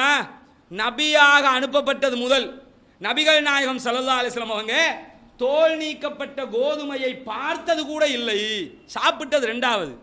ரசூலுல்லாஹ் பார்த்தது கூட இல்லை. அந்த அளவுக்கு நபிகள் நாயகத்துடைய பொருளாதார நிலை இவ்வளவு கீழ்மட்டத்தில் தான் இருந்துச்சு. எந்த ஆட்சியாளர் வீட்டிலையாவது இப்படி இருக்குமா? இப்படி நீங்க பார்க்க முடியுமா? எவனாவது இன்னைக்கு சாப்பிட்றதுக்கு வசதி இல்லை, காசு இல்லாமல் இருந்தேன், வெளியில தான் நாம எம்பி எம்எல்ஏண்டுகிட்டு இருக்கிறோம், வீட்டுக்குள்ள ரொம்ப கஷ்டமா இருக்குது, இப்படி சொன்ன யாரையாவது நீங்க பார்க்க முடியுமா? பார்க்க முடியாது. அப்ப திருப்பி அவர் கேட்கிறாரு, அப்படி என்றால் அந்த காலத்துல உங்க வீட்டில் சல்லடைகள் இருக்குமா? சல்லடை தெரியுமில்ல, மா அரிப்பாங்க. இப்ப மெஷின் எல்லாம் வந்ததுனால நிறைய பேருக்கு தெரியாம கூட இருக்கலாம். சல்லடை இருக்குமான்னு கேட்கிறாங்க. அதுக்கும் அவர் என்ன பதில் சொல்றாருன்னு கேட்டா, நபியாக அனுப்பப்பட்டது முதல் நபிகள் நாயகம் சல்லடையை பார்த்ததே கிடையாது. சல்லடை இருக்குமாவா? பார்த்ததே இல்லப்பா, இனி எங்க இருக்கிறதுக்கு? அப்ப ரசூலுல்லாஹ்வுடைய வாழ்க்கை முறை சல்லடையை கூட பார்க்காத ஒரு ஆட்சியாளராகத்தான் நபிகள் நாயகம் ஸல்லல்லாஹு அலைஹி வஸல்லம் அவருடைய வாழ்க்கை கலைந்திருக்கிறது. அப்ப கேட்கிறாங்க, சல்லடையை கூட பார்க்கலங்கிறீங்களே, அப்ப நீங்க எப்படித்தான் அதை சாப்பிடுவீங்கன்னு சொல்லும்போது, தோல் நீக்கப்படாத கோதுமையை எடுத்து அந்த அரைக்கிற மாவரைக்கிற மெஷின் இருக்கும் இல்லையா, அந்த காலத்தில் கல்லால் செஞ்சிருப்பாங்க, அந்த மெஷினில் போட்டு என்ன செய்வோம்னு கேட்டால் அப்படியே கசக்கும், அரைப்போம். அரைச்சதுக்கு பிறகு அதை அப்படியே எடுத்து போட்டு வாயால் ஊதுவோங்கிறாங்க. வாயால் கடலை ஊதுவியல்ல, நிலக்கடலையை கசக்கி அந்த தொலியெல்லாம் ஊதி விடுவோமே, ஊதி விட்டு நிலக்கடலையை நாம் சாப்பிட்ற மாதிரி இது நாம் நிலக்கடலை சாப்பிட்றதுக்கு சும்மா முசுப்புக்கு முகத்துவாரம் போகிற கதை. அது சும்மா இருக்கிற டைமில் சாப்பிட்றது. ரசூலுல்லாஹி ஸல்லல்லாஹு அலைஹி வஸல்லம் அவங்க பசிக்கு அதுதான் அவருடைய தீவனமாகவே இருந்தது. இப்படித்தான் நபிகள் நாயகம் ஸல்லல்லாஹு அலைஹி வஸல்லம் அவர்கள் சாப்பிடுவார்கள் என்று சொல்லக்கூடிய காட்சியை பார்க்கிறோம். இது மாதிரி ஆட்சியாளர் எங்கேயாவது பார்த்திருப்பீங்களா? தன்னிலையில இவ்வளவு வறுமையான ஒரு ஆட்சியாளர். நம்ம ஆட்சியாளர்கள் எப்படி ஃப்ராடு கார் வாங்கணும்னு சொல்லி 138 கோடி ஒதுக்கியிருக்காங்க, 160 கோடியை பார்க்குறீங்கல்ல. நாட்டில் என்ன பிரச்சனை? இப்போ அமைச்சரவை அங்கீகாரம் கிடைக்குமா இல்லையாண்ட பெரிய பிரச்சனை ஓடிக்கிட்டு இருக்குது. இப்போ எதுக்கா மினிஸ்டர் மாட்ட கேட்குற, ராஜித சேனாரத்னட்ட கேட்குறான் பிபிசியால், இவ்வளோ ஒரு செலவழிச்சு உங்களுக்கு கார் வேணுமா? இந்தியாவிலலாம் மாருதி சுசுகியை தானே வச்சிருக்கிறாங்க, அதை வச்சுக்கிற வேண்டியதானே போது கட்டாயம் வேணும். நடந்தல 7-8 கிலோமீட்டர் நடந்தல எங்களுக்கு போக முடியாது, நாங்கள் மினிஸ்டர்மார் மக்களை தேவை நிறைவேற்றணும்ல, அதுக்கு கார் வேணும். கார் எப்படி தலதா அத்துக்கோரலைக்கு 7 கோடி ஒதுக்கியிருக்கிறாங்க, சுஜீவ சேனசிங்குக்கு 7 கோடி ஒதுக்கியிருக்கிறாங்க. ஒவ்வொருத்தருக்கா பட்டியலை போட்டிருக்கான். 160 கோடியையும் பிரித்து போட்டிருக்கிறான். பிரித்து பார்த்தீங்கன்னு வைங்க, சுஜீவ சேனசிங்க சாப்பிட காசு இல்லாமல் கஷ்டப்படுறவன் பாருங்க, அவனுக்கு சைக்கிள் தான் ஓடிக்கிட்டு இருக்கிறான், அவனுக்கு 7 கோடிக்கு கார் ஒன்று வேணும். தலதா அத்துக்கோரலைக்கு ஒன்றுமே இல்லை. இது மாதிரி பார்த்தீங்கன்னு சொன்னால் ஆட்சியாளர்கள் நிலைமை எப்படி இருக்குது? இந்த அளவுக்கு தான் இருக்குது. அப்போ ரசூலுல்லாஹ்வுடைய நிலைமையை இன்றைய ஆட்சியாளர்களுடைய நிலைமையோட ஒப்பிட்டு பாருங்க. பக்கத்து நாடு நரேந்திர மோடி எடுத்துக்கிட்டீங்கன்னு வைங்க, அந்த ஆள் முதல்ல இந்தியாவில் தான் இருக்கானான்னு தேட வேண்டி கிடக்குது. ஏன்? ஆட்சிக்கு வந்ததுலேருந்து வெளிநாட்டில் தான் அந்த ஆள் இருக்கிறான். எப்போ வாரு அவ்வளவு சுற்றுப்பயணங்களாம். எதுக்கு சொல்ல வர்றேன்னு கேட்டால், அரசாங்க பணத்தை வீணடிக்கிற ஆட்சியாளர்களுக்கு மத்தியில் உலக வரலாற்றில் சொந்த பணத்தில் வாழ்க்கையை கடத்திய அதற்கு கூட வசதி இல்லாத நிலையில் இருந்த ஒரு மிகச்சிறந்த ஆட்சியாளராக நபிகள் நாயகம் ஸல்லல்லாஹு அலைஹி வஸல்லம் அவர்கள் வாழ்ந்து காட்டியிருக்கிறார்கள். இன்னொரு சந்தர்ப்பத்தில் அன்னை ஆயிஷா அபூ ஹுரைரா ரலியல்லாஹு அன்ஹு சொல்கிறார்கள், மா ஷபியா ஆலு முஹம்மதின் ஸல்லல்லாஹு அலைஹி வஸல்லம் மின் தாமின் ஸலாஸத ஐயாமின் ஹத்தா குபில. ரசூலுல்லாஹ் மரணிக்கிற வரைக்கும் நபிகள் நாயகம் ஸல்லல்லாஹு அலைஹி வஸல்லம் அவருடைய குடும்பத்தார் 3 வேளைகள் வயிறார சாப்பிட்டதில்லை. யோசிச்சு பாருங்க, இப்படி ஒரு நிலைமை நம்ம வீட்டில் வந்தா தாங்கிக்கிற முடியுமா? 3 வேளை. சில பேர் பார்த்தோமா இல்லையா, வெள்ளத்தினால் மக்கள் கஷ்டப்படுகிற நேரத்தில் இது போன்ற ஒரு நிலையை உணர்ந்திருப்பார்கள். வெள்ளத்திலே மாட்டிக்கொண்ட மக்கள் உணர்ந்திருப்பீர்கள். எப்படி நிலை? ஒருவேளை சாப்பாட்டுக்கு வசதி இல்லாமல் கஷ்டப்பட்டாங்க. சாப்பிட்றதுக்கு இவ்வளவு கோடியா பணம் இருந்தாலும் சாப்பாடு கையில் கிடைக்குது இல்லை, தண்ணியால் சூழப்பட்டிருந்தாங்க. இது மாதிரி நேரத்தை யோசிச்சு நபிகள் நாயகத்துடைய இடத்தை யோசிச்சு பாருங்க. அல்லாஹ்வுடைய தூதர் ஸல்லல்லாஹு அலைஹி வஸல்லம் அவங்க 3 வேளை முழுமையாக சாப்பிட்றதுக்கு ரசூலுல்லாஹ் உயிரோடு இருக்கிற வரைக்கும் முடியலை. உயிரோடு இருந்த வரைக்கும் 3 வேளை சாப்பிட மாட்டாங்க, ஏதாவது ஒரு 2 வேளை இல்லாட்டி 1 வேளை. இப்படித்தான் அவர்களுடைய சாப்பாட்டினுடைய நாட்கள் கழிந்தது என்று சொல்லி ஹதீஸ்கள்ல பார்க்கிறோம். இப்படி ஒரு தலைவரை உலக வரலாற்றில் யாராவது பார்க்க முடியுமா? எங்கேயாவது கேள்விப்பட்டிருக்க முடியுமா? யாரையுமே பார்க்க முடியாது. என்ன காரணம்? பொது சொத்து இருக்குது, கோடியா சொத்து. எந்த அளவுக்கு சொத்து தெரியுமா? ஒரு ஆள் வர்றாரு ரசூலுல்லாஹ்ட்ட, 2வது கட்டத்தில் விரிவா பார்க்கலாம். ஒரு ஆள் வந்து சொல்றாரு, முகமது எனக்கு தர்மம் செய்யுங்கள் அப்படிங்கிறாரு, எனக்கு உதவி செய்யுங்க அப்படிங்கிறாங்க. உதவி தானே, இந்தா பண்ணிடுறேன் சொல்லி அவருக்கு ரசூலுல்லாஹ் தர்மம் செஞ்சாங்களாம். எவ்வளவு தர்மம் தெரியுமா? நம்மக்கிட்ட யாராவது வந்து ஏதாவது பார்த்து ஏதாவது செய்யுங்க பாவா அப்படின்னா, ஏதாவது அப்போ ஒரு 50 ரூபா வச்சுக்கிறங்க அப்புறம் பார்த்துக்கலாம் அப்படின்றோம். இல்லைன்னா ஒரு 100 ரூபா இது போதும் போக்குவரத்துக்கு வச்சுக்கிறங்க அப்படின்னு. நோன்பு காலம்னா நோன்பு காலமா அப்ப 150 ரூபா வச்சுக்க. இவ்வளவுதான் மிஞ்சி மிஞ்சி போன நோன்பு காலம். இறையச்சத்தை சொல்லி கேட்டான்னு வைங்க, இறையச்சத்துக்கு ஒரு 50 ரூபா கூடுதலாக மதிப்பு வந்துடும். என்ன செய்வோம்? இப்படித்தான் நாம கொடுப்போம். ரசூலுல்லாஹ்ட்ட நோன்பு காலத்தில் ரசூலுல்லாஹ் என்ன செய்வாங்கன்னு கேட்டா காற்றை விட வேகமாக தர்மம் செய்வாங்களாம். இதே நேரத்தில் சாதாரண நார்மல் நேரத்திலேயே ரசூலுல்லாஹ் எப்படி இருப்பாங்க தெரியுமா? வந்து கேட்டு முடிய அவருக்கு ரசூலுல்லாஹ் தர்மம் செய்கிறாங்க. என்ன தர்மம்? ஒரு கணவாய் நிரம்புகிற அளவுக்கு ஆடுகள். கணவாய்ண்டா என்ன? 2 மலை, 2 மலைகளுக்கு மத்தியில் இருக்கிற இடைவெளிக்கு பேர் தான் கணவாய். 2 கல்லு மலை இருந்தா அந்த 2 கல்லு மலைக்கும் இடையில இருக்கிற பெரிய அகண்ட பகுதி, அந்த பகுதிக்கு பேரு கணவாய். அதுல ஒரு 2000-3000 ஆட்டை நிரப்பிடலாம். சாதாரணமா நிரப்புறேன்னா, ஒழுங்கா நிரப்புறேன்னா 25000 ஆட்டை கூட நிரப்ப முடியும். அப்ப அவர் 25000 கொடுத்தாங்களா 2000-3000 கொடுத்தாங்களான்னு தெரியாது. எப்படி கொடுத்தாலும் ஒரு கணவாய் நிரம்புற அளவுக்கு எந்த ஆட்சியாளராவது கொடுப்பானா? நம்ம நாட்டில் சமூர்த்தி முத்திரையை கொடுக்கறதுக்கு இவங்க படுகிற பாட்டுக்கு இதெல்லாம் கொடுப்பானு நினைக்கிறீங்க? பிரைம் மினிஸ்டருக்கு கார் வாங்குறதுக்கு 60 கோடி, வெள்ளத்தால் பாதிக்கப்பட்ட மக்களுக்கு 6 கோடி. நாட்டு நிலைமை எப்படி? வெள்ளத்தால் பாதிக்கப்பட்ட மக்களுக்கு 6 கோடிங்க, பிரைம் மினிஸ்டருக்கு கார் வாங்குறதுக்கு 60 கோடி. சலாத இப்ப ராணுவ முகாம் எரிஞ்சுதே அதுக்கு 120 கோடி, ஆயுதத்துக்கு 120 கோடி, உயிருக்கு 6 கோடி, பிரைம் மினிஸ்டருக்கு வண்டி வாங்குறதுக்கு 60 கோடி. இதுதான் நாட்டினுடைய அரசியல். இவன் மட்டும் இல்ல, அவனுக்கு இவன் பரவாயில்லை. இதை எப்படி பார்க்கணும்னு கேட்டா இவங்களும் இப்படித்தானோ, இவங்களும் இப்படி மட்டும் இல்லை, இதுக்கு பிறகு ஒருத்தவன் தான் இப்படித்தான். என்ன பார்க்கணும்? அந்த இடத்துக்கு வந்துட்டாலே அப்படித்தான் இருப்பாங்க. என்ன அரசியல்னா அப்படிப்பட்டதுதான் அது. இதுக்கு முன்னாடி இருந்தவன் சாதாரணமா இருந்தானா? படுத்தின பாட்டை பாத்தியல்ல, அந்த ஆள் ரோட்ல ஓடுறதா நீங்க எல்லாம் இங்க இருக்க முடியாது. அந்த டைம் பாத்தியல்ல, அவசரமா போய் வண்டியெல்லாம் எடுத்து ஓரமா போட்டுருவான். பயான் நடந்துச்சோ இல்லையோ, அவன் ரோட்ல போறான்னு. இப்போ கொஞ்சம் பரவாயில்லை, ரோட்ல எந்த அரசியல்வாதி போனாலும் நம்ம பாட்டுக்கு நம்ம வேலையை செய்யலாம். இந்த அளவுக்கு தான் அதிகாரத்தை பயன்படுத்துவார்கள். ரசூலுல்லாஹி ஸல்லல்லாஹு அலைஹி வஸல்லம் கேட்டு முடிய கணவாய் நிரம்புற அளவுக்கு எடுத்துட்டு போ. ஏன் சொல்றாங்க? ரசூலுல்லாஹ் வந்து ஆட்சியாளர். ஆட்சியில் இருக்கிறவன் உங்க வீட்டுக்கு ஆசா? மக்களுடைய பணம், மக்களுடைய பணத்தை மக்களுக்கு கொடுக்கறதுக்கு நாம ஏன் யோசிக்கணும்? அதனால அள்ளி அள்ளி கொடுக்கணுங்க. மக்களுடைய பணம் வந்தா அள்ளி அள்ளி எவ்வளவு கேட்கிறான் அவ்வளவு எடுத்துட்டு போ, அவ்வளவுதான். மக்கள் தர்றாங்க. இந்த நிலைதான் இஸ்லாமிய மார்க்கம் நமக்கு கற்றுத்தந்தது. அதே மாதிரி இன்னொரு சந்தர்ப்பத்தை எடுத்துக்கிட்டீங்கன்னா, ரசூலுல்லாஹ் ஹஜ்ஜி பெருநாள். பெருநாள்னா எப்படி இருக்கும்? நமக்கெல்லாம் பெருநாள் என்றாலே உலகத்தில் அதை விட ஒரு சந்தோஷம் இருக்குமா? பெருநாள் தினத்தில் எவ்வளவு சந்தோஷமாக ஒரு வீட்டில் வரலாற்றிலேயே இறைச்சிக்கறி ஆக்கலைன்னா கூட பெருநாளைக்கு இறைச்சிக்கறி ஆக்குவாங்கல்ல. குறைஞ்சபட்சம் பெருநாள் தினம்னு சொன்னாலே நல்லொரு சாப்பாடு எல்லோருடைய வீட்டிலையும் இருக்குமா இல்லையா? இதுதான் பெருநாளுடைய நிலை. ரசூலுல்லாஹி ஸல்லல்லாஹு அலைஹி வஸல்லம் அவங்களுடைய சாப்பாடு எப்படி இருக்குன்னு தெரியுமா? ரசூலுல்லாஹ் பெருநாள் தினத்தில், ஹஜ்ஜி பெருநாள் தினத்தில் ஒரு நாள், ஒரு 15 நாளைக்கு பிறகு வர்றாங்க. வந்து ஆயிஷா ரதியா வீட்டில் வந்து என்ன கேட்குறாங்கன்னு கேட்டால், சாப்பாடு ஏதாவது சாப்பிட்றதுக்கு இருக்குதான்னு கேட்குறாங்க. கேட்கும்போது நபிகள் நாயகம் ஸல்லல்லாஹு அலைஹி வஸல்லம் அவர்களுக்கு சாப்பாடு எடுத்து கொடுக்கப்படுகிறது. என்ன சாப்பாடு தெரியுமா?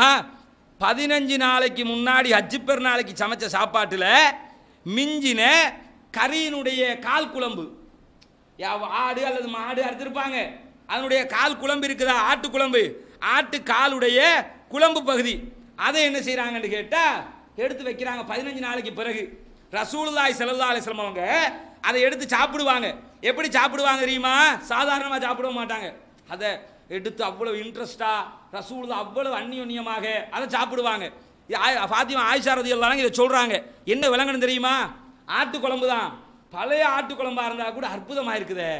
மனைவி சமைச்சு தரும்போது போய்க்கினாலும் சொல்லி பாருங்க, கஷ்டப்பட்டு சமைச்சிருப்பாள்ல, போய் மொக்க சாப்பாடா இருந்தாலும் சொல்லி பாருங்க, என்ன அருமையா இருக்குது, எத்தனை நாள் கடையில் சாப்பிட்டு இருப்பேன், ஒரு நாள் கூட இது வந்து அமிர்தத்தை விட இனிமையானது அப்படி சொல்லி பாருங்க. அந்த ஒரு வார்த்தை போதும், சாகுற வரைக்கும் சொல்லுவா. நீங்க சொன்னீங்கல்ல அவ்வளவு இனிமையா, ஒரு நாளைக்கு 10 வாட்டி வந்து கேட்டுருவா, உண்மையிலே சாப்பாடு டேஸ்டா இருந்துச்சா, உண்மையை தான் சொல்றீங்களா? சில நேரம் வருவா உடுத்துக்கிட்டு வந்து நான் அழகா இருக்கேனா கேட்குறாங்கன்னு வைங்க. அப்ப என்ன செய்ய, ரொம்ப அழகா இருக்கிறீங்கம்மா, மகாராணி மாதிரி இருக்கிற, உன்ன மாதிரி ஒரு அழகிய நான் பார்க்கல, இப்படி சொல்லி பாருங்க. அவ்வளவு அழகாவா இருக்கிறேன். அந்த அந்த சார்ஜர் வந்து சார்ஜ் பண்ணினது எவ்வளவு நிற்கும்? குறைஞ்சது 1 மாசத்துக்காவது நிற்கும். அடுத்த நாள் கூட திட்டி பாருங்க, நீ எல்லாம் ஒரு பொண்ணா மனுஷ மாதிரியா இருக்கிறன்னா கூட அதெல்லாம் கண்டுக்கொள்ளுங்க. நம்மள அழகின்னு சொல்லிட்டார்ல, சொன்னா சொல்லிட்டு போறாரு. நேத்து அழகின்னு சொன்ன வாயால இன்னைக்கு அசிங்கம் பிடிச்சோன்னு சொன்னா என்னது? நேத்து அழகியா இல்லையா? எதுக்கு சொல்ல வர்றேன்னு கேட்டா, சாப்பிடும்போது சாப்பாடு வச்சா ரசூலுல்லாஹி ஸல்லல்லாஹு அலைஹி வஸல்லம் அவங்க எந்த ஒரு உணவையுமே குறை சொல்ல மாட்டார்கள். ரசூலுல்லாஹி சாப்பாடு வச்சா என்ன செய்ய மாட்டாங்களா? எந்த ஒரு சாப்பாட்டையுமே குறை சொல்ல மாட்டாங்க. நல்லா இருந்தது, நல்ல டேஸ்டா இருந்தது, சூப்பரா இருந்தது அப்படின்னு சொல்லி ரசூலுல்லாஹி ஸல்லல்லாஹு அலைஹி வஸல்லம் சொல்லுவாங்க. இப்போ என்ன பார்க்கணும்னு கேட்டா, நபிகளார் ஸல்லல்லாஹு அலைஹி வஸல்லம் அவர்கள் ஆட்சி தளபதியாக இருக்கிறார்கள். வீட்டில் சாப்பிட்றதுக்கு ஒன்றும் இல்லை. 15 நாள் பழசியான ஒரு பழைய உணவைத்தான் நபிகளார் ஸல்லல்லாஹு அலைஹி வஸல்லம் அவர்கள் சாப்பிட வேண்டிய ஒரு நிர்பந்த நிலை இருந்தது. இப்படி ஒரு ஆட்சியாளரை உலக வரலாற்றில் எங்க பார்த்துருக்கிறீங்க? எவனையாவது சொல்ல முடியுமா? எத்தனை ஆட்சியா உலகத்தில் இவரை விட மிகச்சிறந்த ஆட்சியாளர் இல்லைன்னு சொல்லி போற்றி புகழ்கிற ஆட்சியாளர்களை எல்லாம் நீங்க எடுத்து பாருங்க. பக்கத்தில் வைக்க முடியுமா? ரசூலுல்லாஹ்வுக்கு ஈடாகுமா? இணையாகுமா? கண்டிப்பாக வராது. இப்படி ஒரு ஆட்சியாளரை இந்த உலகம் கண்டிருக்கவே முடியாது. அதே மாதிரி ஒரு சந்தர்ப்பத்தில் மிகப்பெரிய சாம்ராஜ்யத்தின் ஜனாதிபதி ஒரு நாள் இரவு வெளியில வர்றாங்க. இரவு நேரத்தில் பசி கொடுமை தாங்க முடியல. பசி வந்தா தூக்கம் போகுமா? தூக்கம் போகாது. வெளியில எழும்பி ரசூலுல்லாஹி ஸல்லல்லாஹு அலைஹி வஸல்லம் வந்துகிட்டு இருக்கும்போது கொஞ்ச நேரத்தில் பார்த்தா அபூபக்கர் சித்தீக் ரலியல்லாஹு அன்ஹு வெளியில வர்றாங்க. அபூபக்கரே, என்ன விஷயம் மிட் நைட்ல நீங்க வெளியில வர்றீங்களே என்று ரசூலுல்லாஹ் கேட்கிறாங்க. அல்லாஹ்வின் தூதர் அவர்களே, கடுமையான பசியாக இருக்கிறது, தூங்க முடியவில்லை. இந்த அபூபக்கர் யாரு? இஸ்லாமிய வரலாற்றினுடைய முதலாவது ஆட்சியாளர். நபிகள் நாயகத்துக்கு பிறகு இஸ்லாமிய சாம்ராஜ்யத்தை கையிலே எடுத்த மிகச்சிறந்த ஆட்சியாளர்களில் இவரும் ஒருவர். கொஞ்ச நேரத்தில் பார்க்குறாங்க, நபிகள் நாயகம் ஸல்லல்லாஹு அலைஹி வஸல்லம் அவர்களும் அபூபக்கர் சித்தீக் ரலியல்லாஹு அன்ஹு அவர்களும் வெளியிலே நிற்கிற நேரத்தில் அடுத்த ஆள் வெளியே வர்றாங்க. யாரு? உமர் இப்னுல் கத்தாப் ரலியல்லாஹு அன்ஹு வெளியிலே வருகிறார்கள். உமரே, நீங்கள் ஏன் வெளியே வந்தீர்கள்? பசி கொடுமை தாங்க முடியவில்லை யா ரசூலல்லாஹ், சாப்பிடுவதற்கு ஒன்றுமில்லை, அதனால் தான் வெளியிலே வந்தோம் அப்படிங்கிறாங்க. ஜனாதிபதியினுடைய ஆட்கள் அரசாங்கம் சரியா பார்த்தா யாரு? மந்திரி சபையில் இருக்கிறவங்க. இவங்கெல்லாம் ஒரு அரசாங்கத்தை நடத்துறதே இவங்க தானே. அப்படி ரசூலுல்லாஹ் ஜனாதிபதியா இருந்தாலும் அடுத்தடுத்த கட்டங்களில் இருக்கிற மிக முக்கியமான தளபதிகள் ஒருத்தரும் சாப்பிடலன்னு வெளியே வர்றாங்க. கேட்குறாங்க, அது சரி நபிகள் நாயகமே, நீங்க ஏன் வெளியே வந்தீங்க? அல்லாஹ்வின் மீது சத்தியமாக நானும் பசி கொடுமை தாங்க முடியாமல் தான் வெளியிலே வந்தேன். ரசூலுல்லாஹ் ஏன் வல்லாஹி பண்ணி சொல்றாங்க தெரியுமா? சும்மா சொல்லியிருக்கலாம் தானே, எனக்கும் பசிக்குதுப்பா அதுக்கு தான் வந்தேன்னு சொன்னா சமாளிக்கிற மாதிரி இருக்கும். நீங்க பசியோட வெளியே வந்தீங்களா? நான் நல்லா மூக்கு முட்டியா சாப்பிட்டு 2 பேரை பார்க்குறேன். என்னங்க நைட்டு நேரத்தில் 1 மணிக்கு கொழும்புல சுற்றிக்கிட்டு திரியிறிய, சாப்பிட்றதுக்கு ஒன்றுமே இல்லை. என்ன செய்ய, எனக்கும் சாப்பிட ஒன்றுமில்லை, சுற்றிக்கிட்டு திரியிறேன். ஆனால் கொஞ்ச நேரத்தில் ஏப்பம் போய்கிட்டு இருக்கும். நல்லா சாப்பிட்டு வந்திருப்பான். புரியுதா? இது சமாளிக்கிற பதில். ரசூலுல்லாஹ் சமாளிக்கிற பதில சொல்லலை. நம்ம நாட்டில் ஒருத்தன் நைட்டு 1 மணிக்கு வெளியே வந்தாண்டா என்ன அர்த்தம்? சாப்பிட்டு கொமட்டுதுன்னு அர்த்தம். இருக்க முடியலை, மூக்கு முட்டையா திண்டு இன்னைக்கு தான் ஒரு சாப்பாடு வலிமாண்டு கூப்பிட்டாங்க, போய் சாப்பிட்டேன், அங்கே இருக்க முடியலை பாவா, தூக்கம் போகுதில்லை. ரசூலுல்லாஹ்வுக்கு பசி கொடுமையால் தூக்கம் போகலை, நம்ம ஆக்களுக்கு திண்டு ஓவரால தூக்கம் போகாது. புரண்டு படுக்கிறேன், தூக்கம் போகுதில்லை. நாம் என்ன சொல்லுவோம்? இப்படி திண்டா இப்படி தாங்க வரும், கொஞ்சம் கம்மியாக சாப்பிடணும், அட்வைஸ் தான் பண்ணி அனுப்புவோம். ரசூலுல்லாஹ் வெளியிலே வந்து சொல்கிறார்கள், அல்லாஹ் மீது சத்தியமாக நானும் பசி கொடுமையால் தான் வெளியே வந்தேன். ஏன் சத்தியம் பண்றாங்கன்னா யதார்த்தம் அது. அவங்களும் உண்மை என்றே உறுதியா புரியணுமா இல்லையா? அதுக்காக உண்மை என்பதை பதிய செய்கிறார்கள் ரசூலுல்லாஹ். நானும் பசி கொடுமை உள்ளே இருக்க முடியல, வெளியே வந்திருக்கிறேன். யோசிச்சு பாருங்க, இப்படி ஒரு ஜனாதிபதியை, இப்படி ஒரு அமைச்சரை, இப்படி ஒரு மந்திரியை, இப்படி ஒரு சாதாரண கவுன்சிலரை, இப்படி ஒரு பலக்சபா மெம்பரையாவது நீங்க பார்க்கலுமா? மற்றதை விடுங்க, ஒரு பலக்சபாவில் இருக்கிற மெம்பர் என்ன பாடுபடுறான்.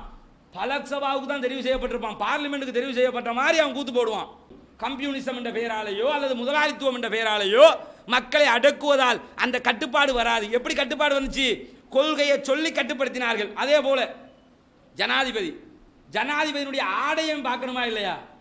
அண்மையில் இந்தியாவில் ஒரு மிகப்பெரிய சர்ச்சை ஏற்பட்டது நரேந்திர மோடியினுடைய சுதந்திர தின உரைன்னு நினைக்கிறேன், அல்லது பிறந்த நாள். இந்த 2ல் 1ல் அவன் ஒரு கோட்டு போட்டுக்கிட்டு வந்திருந்தான். அந்த கோட்டு எப்படி தெரியுமா? அந்த கோட்டை ஜூம் பண்ணி எடுத்து காட்டினாங்க. அப்பதான் பூனைக்குட்டி வெளியில வந்துச்சு. கோட் ஒன்று போட்டு வந்திருந்தான். நீங்க சாதாரணமா இப்படி பார்த்தா ட்ரெஸ்ஸா இருக்கும். அந்த கிறுக்கு என்ன செஞ்சுட்டு வந்திருந்தான் தெரியுமா? ட்ரெஸ்ஸில் நரேந்திர மோடி முழு கோட்ஸ்லையுமே தைச்சிருந்தாங்க. நெஞ்சு இருந்தாங்க, அது சும்மா நெய்ய முடியாது. பல லட்சங்கள் கொடுத்து நெஞ்ச ஒரு சேட்டை கோட்டை தான் போட்டு வந்துருந்தான். மாட்டி 2-3 கோட்டை என்ன செஞ்சான், மாற்றி மாற்றி போட்டான். மீடியாக்காரன் எங்கன்னு பார்த்துக்கிட்டு இருப்பாங்கல்ல, பார்க்கும்போது ஜூம் பண்ணி பார்க்கும்போது புரிஞ்சிருச்சு. நரேந்திர மோடின்னு எழுதி வச்சிருக்கிறாங்க, எடுத்து காட்டி இப்படி செஞ்சுக்கிட்டு இருக்கான் பாரு. இது அதிகாரத்துக்கு வந்துட்டா சில சின்ன பிள்ளைத்தனமான கிறுக்கு விளையாட்டுகளையும் செய்வாங்க. ஒருத்தன் ஒரு ஃபுட்பால் விளையாடுற நேரத்தில், ஒரு கிரிக்கெட் விளையாடுற நேரத்தில் டிஷர்ட்டில் பேரை போட்டுக்கிட்டு விளையாடுறான்னு வைங்க, பார்ப்பீங்க. சரி, அவன் பேரை அப்படி போடத்தான் வேணும், ஜெயசூரியன் போடத்தான் வேணும், இவன் பேரை போடத்தான் வேணும் அப்படின்னு நினைப்போம். ரோட்டில் ஒருத்தன் போக்கல ஒரு ஷர்ட், அவன் கூட என்ன ஒரே ஒரு பேர் தான் போட்டிருப்பான், முன்னுக்கு அல்லது பின்னுக்கு போட்டிருப்பான். ரோட்டில் நடந்து போக்கல நீங்கள் உங்களோட ஷர்ட் எடுத்து இந்த பக்கம் முகமது முகமது முகமது முகமது முகமதுன்னு எழுதிட்டு போறீங்க. கன்ஃபார்மாக என்ன நினைப்பாங்க, இவன் 136 பஸ் எடுக்க வேண்டியவன் ரோட்டில் அலைஞ்சிக்கிட்டு இருக்கிறான், ஏதோ இவனுக்கு உண்மையிலே பைத்தியம் நினைப்போமா இல்லையா? அந்த பைத்திய வேலையை தான் நரேந்திர மோடி செஞ்சான். என்ன வேலை? நரேந்திர மோடி இதுக்கு முன்னாடி முபாரக் கெய்ரோ, இந்த எகிப்திய ஆட்சி செய்த முபாரக் இந்த வேலையை செஞ்சான். அதைத்தான் இவர் முபாரக் இப்போ இல்லைல்ல, என்ன நினைச்சிருப்பான், அவனை தூக்கி உள்ள போட்டாங்க, நான் கோமா ஸ்டேஜில் இருக்கிறான், இது யாருக்கு தெரிய போகுது, நாம கொஞ்சம் அப்படி போட்டுக்கிறோம். அப்போ ஆட்சிக்கு முடிய இப்படியெல்லாம் ஆடை உடுக்கக்கூடிய காட்சியில் பார்ப்பீங்க. நபிகள் நாயகம் ஸல்லல்லாஹு அலைஹி வஸல்லம் அவர்களுடைய ஆடை முறை எப்படி இருந்தது தெரியுமா? ஜனாதிபதியினுடைய ஆடை மேலே போர்த்தி கொள்ளுகிற ஒரு போர்வை இருக்கும், கீழே அணிஞ்சு கொள்ளுகிற ஒரு முரட்டு வேட்டி இருக்கும். இவ்வளவுதான் நபிகள் நாயகம் ஸல்லல்லாஹு அலைஹி வஸல்லம் ஆடைன்னு சொல்லி, நபிகள் நாயகத்துடைய மரணத்துக்கு பிறகு ஆயிஷா ரலியல்லாஹு அன்ஹா ரெண்டையும் எடுத்துக்கொண்டு நபிகள் நாயகம் இந்த ஆடையோடு தான் மரணித்தார்கள் அப்படின்னு சொல்லி காட்டுறாங்க. உலகத்தில் எந்த ஆட்சியாளருக்காவது இப்படி காட்ட முடியுமா? யோசிச்சு பாருங்க, எந்த ஆட்சியாளர் இப்படி வாழ்ந்து காட்டியிருக்கிறான்? ஒரு கீழே முரட்டு வேட்டின்டே, ஏன் முரட்டு வேட்டின்னு சொல்றோம்?